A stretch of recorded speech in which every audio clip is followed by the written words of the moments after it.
नमस्कार, मैं हूं मनोज सिंह और आज का टॉपिक है कि भारत में क्या लेफ़्ट हैंड ड्राइव गाड़ियां चल सकती हैं भारतीय परिवहन व्यवस्था में। लेफ़्ट हैंड ड्राइव और राइट हैंड ड्राइव गाड़ियों के दो प्रकार होते हैं। मेनली जो स्टीयरिंग व्हील बाईं तरफ अगर होगी तो वो लेफ़्ट हैंड ड्राइव होगी और स्टीयरिंग व्हील अगर राइट हैंड साइड होगी तो वो RH ड्राइव होगी, यानी राइट हैंड ड्राइव। तो सवाल ये उछाला गया कि क्या भारत में लेफ्ट हैंड ड्राइव गाड़ियां चल सकती हैं।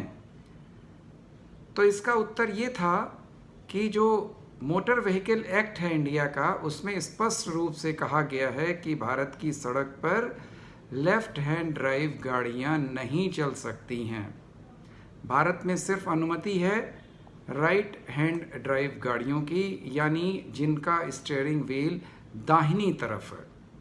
आप लोग सब लोग गाड़ी में बैठे होंगे, गाड़ी आप लोगों ने चलाई होगी, और जो स्टीयरिंग व्हील है जो जिससे आप पहिए को घुमाते हैं वो राइट हैंड साइड होता है भारत में, और हम लोग बाईं तरफ चलते हैं।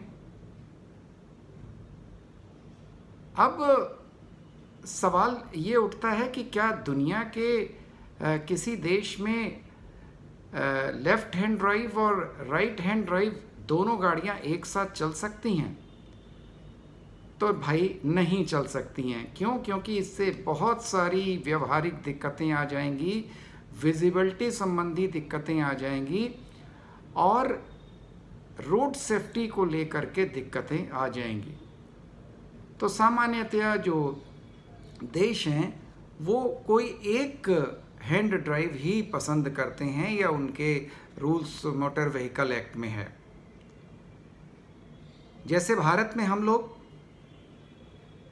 बाईं पटरी पर चलते हैं और हमारे यहाँ राइट हैंड ड्राइव गाड़ियाँ होती हैं। लेकिन अमेरिका में उल्टा है। आप लोग अगर अमेरिका कभी गए और वहाँ आपको गाड़ी चलाने का मौका मिला तो आपको आश्चर्य होगा कि वहाँ दाहिनी तरफ चलते हैं। यहाँ हम लोगों ने बचपन से ही सीखा है कि नहीं, बाईं तरफ चलना हमेशा अच्छा होता है, बाईं तरफ चलिए, ट्रैफिक रूल्स को फॉलो करिए। लेकिन अमेरिका में जो ट्रैफिक रूल्स हैं वहाँ पर रोड के दाहिनी तरफ लोग चलते हैं, गाड़ियाँ रोड के दाहिनी तरफ चलती हैं, और उनकी जो गाड़ियाँ हैं वो लेफ्ट हैंड ड्राइव हैं। कनाडा में भी सेम ऐसा ही है। तो भारत में क्यों राइट हैंड ड्राइव गाड़ियां चलाई जाती हैं, या मोटर व्हीकल एक्ट में राइट हैंड ड्राइव गाड़ियों को क्यों अनुमति मिली हुई है? तो उसके पीछे हम लोग थोड़ा सा इतिहास में जाते हैं। क्योंकि मध्यकाल में तो घोड़ा गाड़ी थी नहीं, मतलब घोड़ा तो था, घोड़ा गाड़ी भी थी, लेकिन मोटर चलित वाहन नहीं थे। मुगलों के बाद भारत पर अंग्रेज़ों का अधिकार हुआ। हम लोग 200 सालों तक अंग्रेज़ों के गुलाम रहे, और उन्हीं के समय में मोटर चलित गाड़ियों का आविष्कार हुआ। क्योंकि ब्रिटिश पीरियड में जो गाड़ियाँ थीं वो राइट हैंड ड्राइव थीं, और हम लोगों ने ब्रिटिश पीरियड में जो अमीर लोग होते थे वो गाड़ियाँ खरीदते थे, राजे रजवाड़े लोग गाड़ियाँ खरीदते थे, और वो गाड़ियाँ राइट हैंड ड्राइव होती थीं और बाईं पटरी पर यहाँ पर चला जाता था। जब अंग्रेज यहाँ से चले गए, देश आज़ाद हो गया, तो जो हमारी जो मोटर व्हीकल एक्ट जब बना तो उसमें भी उसी प्रणाली को, चूँकि हम लोग अभ्यस्त हो चुके थे, हमारा जो मोटर इंडस्ट्री था वो भी अभ्यस्त हो चुका था राइट हैंड ड्राइव गाड़ियों के लिए, और सारी यहाँ की जनता भी राइट हैंड ड्राइव गाड़ियों की अभ्यस्त थी और रोड पर बाईं तरफ चलने की आदी हो चुकी थी। इसलिए हम लोगों ने राइट हैंड ड्राइव गाड़ियों को पसंद किया। सामान्यतः जितने भी कॉमनवेल्थ कंट्रीज़ हैं, कॉमनवेल्थ कंट्रीज़ यानी राष्ट्रमंडल देश, यानी वे देश जो कभी ना कभी ब्रिटेन के गुलाम थे, यूनाइटेड किंगडम के गुलाम थे, उन सभी देशों में राइट हैंड व्हील जो ड्राइव वाली गाड़ियां होती हैं वही प्रचलित हैं, सिवाय कनाडा को छोड़ के। कनाडा में अमेरिका की तरह ही लेफ्ट हैंड ड्राइव गाड़ियां हैं। तो प्रश्न ये उठता है कि अमेरिका में ऐसा क्यों किया गया? अमेरिका में ऐसा क्यों किया गया कि वहाँ पर लेफ्ट हैंड ड्राइव गाड़ियाँ क्यों चली? तो उसके पीछे भी हम लोगों को इतिहास में जाना पड़ेगा। जैसे आप लोगों ने महाभारत वगैरह देखी होगी या कोई पुराने सीरियल्स देखे होंगे, तो उसमें रथ होते हैं और राजाओं के रथ को 4-4, 6-6 घोड़े खींचते थे। सारथी उसी रथ पर नीचे की तरफ बैठता था और राजा साहब पीछे बैठते थे। अमेरिका में इसी प्रकार के टीम स्टर्स जैसी गाड़ियां होती थीं 18वीं शती में, जिनको घोड़े खींचते थे, घोड़ों की एक टीम खींचती थी और उस टीम स्टर्स पर ड्राइवर या सारथी के बैठने की जगह नहीं होती थी। तो सामान्यतः घोड़ों की उस टीम में जो सबसे बाईं तरफ घोड़ा होता था उस पर ड्राइवर बैठता था और उस टीम स्टर्स को वो नियंत्रित करता था, क्योंकि इससे उसको नियंत्रण करने में आसानी होती थी, उसको विजिबिलिटी बेहतर रहती थी, दाईं तरफ का उसको सब दिखता था कि टीम स्टर्स को कितनी जगह में कितनी दूरी से निकालना है, उसके आगे पीछे कौन आ रहा है। तो वहाँ से लेफ्ट हैंड ड्राइव की शुरुआत हुई अमेरिका में।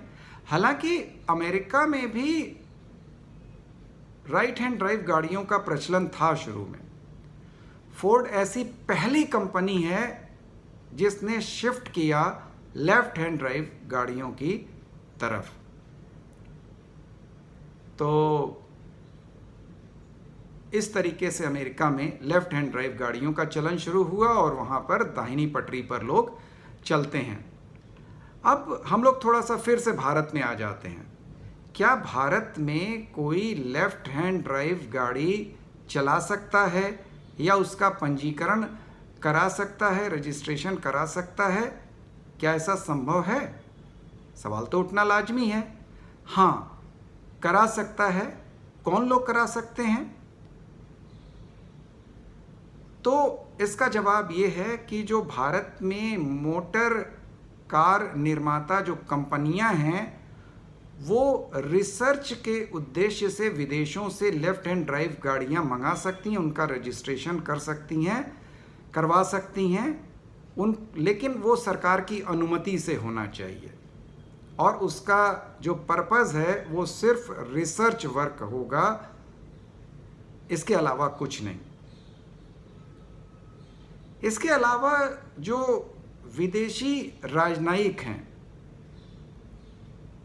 या जो विदेशी मेहमान हैं, बहुत से मेहमान चूँकि विदेश से आते हैं, लेफ्ट हैंड ड्राइव गाड़ी वो चलाते हैं, उसी गाड़ी में बैठने के वो अभ्यस्त होते हैं, तो भारत में आकर के उनको अटपटा लगता है राइट हैंड ड्राइव की जो गाड़ियां हैं उसमें बैठने में। तो विदेशी राजनयिकों को और विदेशी मेहमानों को इस मामले में छूट दी गई है कि वे लेफ्ट हैंड ड्राइव की गाड़ियों को चला सकते हैं। पहले विलीज जीपें आती थीं, उसमें लेफ्ट हैंड ड्राइव हुआ करती थी। हालांकि सेना में भी उनका इस्तेमाल किया जाता था, बाद में वो प्राइवेट यूज़ में भी आने लगी। तो एम्बेसीज़ की गाड़ी अगर आप देखते हैं कई एम्बेसीज़ की गाड़ियों में, तो उन एम्बेसीज़ की गाड़ियों में लेफ्ट हैंड ड्राइव आपको देखने को मिलेगा। तो ये मज़ेदार टॉपिक था कि भारत में राइट हैंड ड्राइव कारें ही क्यों होती हैं। तो आज इस मुद्दे पर बस इतना ही।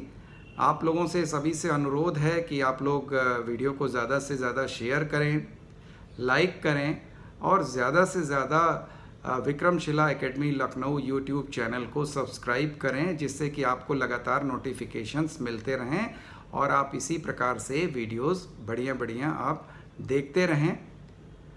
नमस्कार, जय हिंद।